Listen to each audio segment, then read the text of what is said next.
Hey there guys, my name is Marcus, and in this video I'll show you step-by-step process how you can easily change your email address in Etoro. So let's start.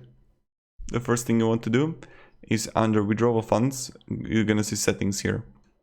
Click on the settings and you're gonna see account. So you wanna click on account and then you're gonna see email address here.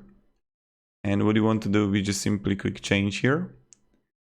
And you just add the password here